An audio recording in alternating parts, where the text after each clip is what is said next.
In there, we have a 3-day event where we debated, we made some changes, we made some voting, and eventually we came up with a pretty good draft on the constitution. That will be the version that will be published on chain for voting. So it's not like the constitution was already signed. That's a very important part.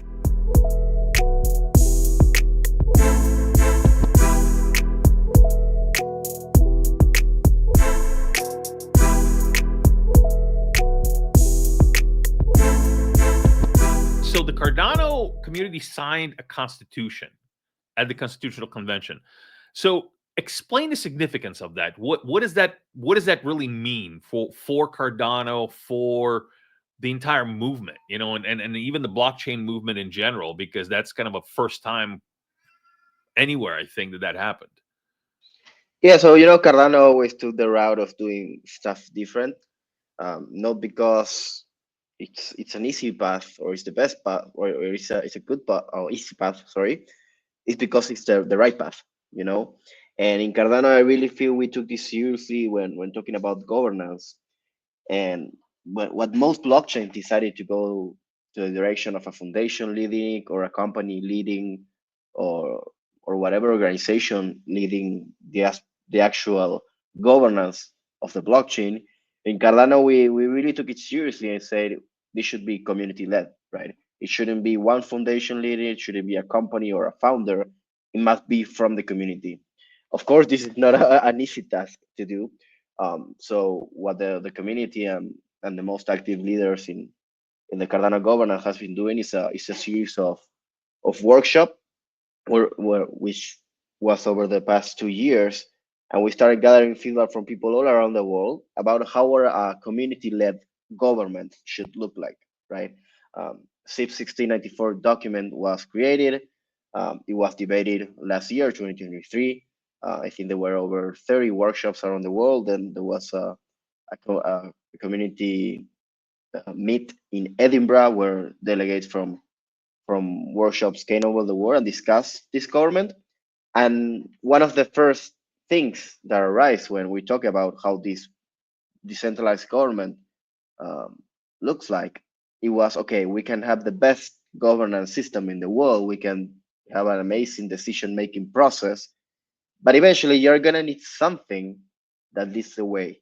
You need a set of principles that lead and help you as a voter to decide on where we want to go as an ecosystem.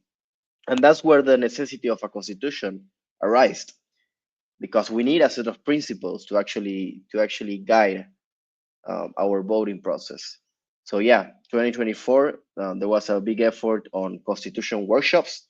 So there was an initial constitution draft, and there I think there were 63 workshops around the world where people from 50 countries or over 50 countries gathered and debated how a constitution should look like. There was an initial draft. There were many versions, and eventually each of these workshops elected two people to represent them for a Cardano Constitutional Convention, right? So we have 63 delegates and 63 alternates with them, and we all gather in December in Buenos Aires and in Nairobi for the Cardano Constitutional Convention. In there, we have a 3-day event where we debated, we made some changes, we made some voting, and eventually we came up with a pretty good draft on the constitution. That will be the version that will be published on chain for voting. So it's not like the constitution was already signed. That's a very important part. This is a pre-approval, if you want it, right? It has the legitimacy of over 1,400 people participating throughout the whole process. 63 delegates which signed the constitution. It had a 95% approval rate. And yeah, I feel, at least as me as one of the delegates for Argentina, I feel that we got to a good enough point that we can pass the constitution. And eventually, like what was mentioning when I started, is actually get a constitution for Cardano, which will lead the government of the future of Cardano, And eventually you can think in more practical terms, what does this mean to Cardano? Basically, it help us organize ourselves. from a community perspective. We are no longer following institutions.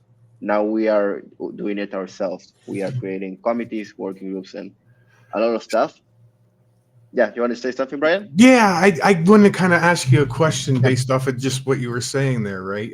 And you touched on some of these points, but decentralized governance is hard, and other blockchains have tried it, and some, I don't know that anybody has truly succeeded, right, at this point.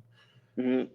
There's a lot of challenges that come along with a decentralized government. Can you maybe talk about what you see as some of the challenges that face us here in the near future as we try to actually finalize that constitution?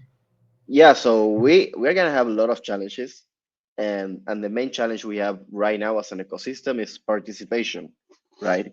Um, Cardano has a system based on liquid democracy, basically meaning that you can delegate your vote to a DREP, which we know as a DREP, which is a representative on the government that votes, basically. And right now, the main concern I have is the amount of people delegating and participating in this system. To give you an example, currently we have 9% of the ADA delegated to governance or to a DREP. So only 9% of the ADA out there is participating in governance. And if we want, for example, to pass something that will change the future of Cardano, we will only need 51% of that 9%.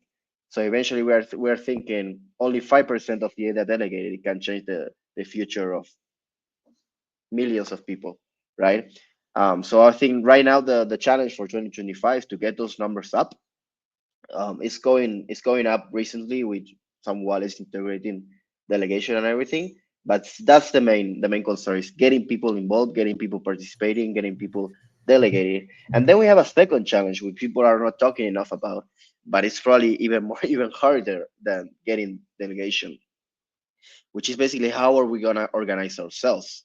Because yes, we have an on-chain system, we have voting, we have all the structure you want, but we are not taking into account the human factor, right?